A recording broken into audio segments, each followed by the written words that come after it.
Hello, Hello. Assalamualaikum. Waalaikumsalam. Nama apa? Nama aku Fakrul.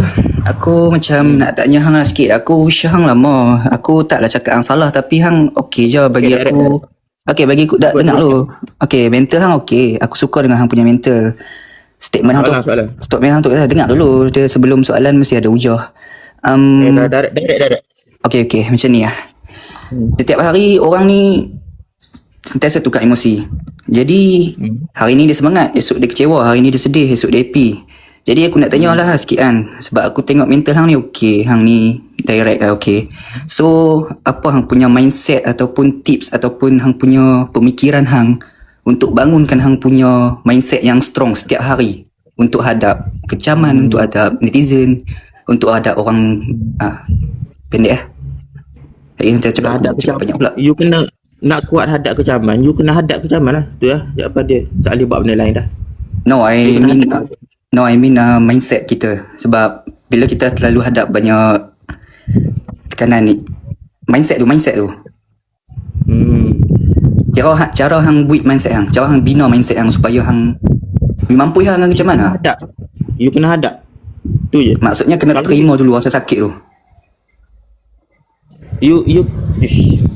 You kena hadap you kena hadap ribut. You kena hadap puting beliung kehidupan, barulah you boleh kuat. Kalau you duduk dalam bilik, you baca buku mindset, tak kuat. Sebab you duduk dalam keadaan aman. Dalam bilik, tak ada apa-apa, tak ada orang kisah, lepas tu baca buku, cara menguatkan mental, tak jadi. You kena pergi hadap. And bila you hadap tekanan tu, you hadap kecaman orang, belum tentu jadi kuat. Ada orang bila dia hadap jadi gila. So dia tu pun belum tentu lagi.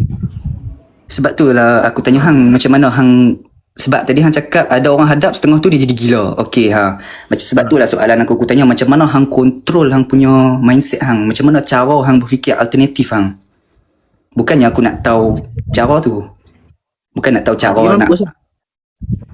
Cara dia kena hadap. Memang kena hadap. Ya, kita boleh bagi contoh, kita boleh bagi tips tadi, tapi orang ikut tips tu belum tentu berjaya. Tapi tips dia tu je lah.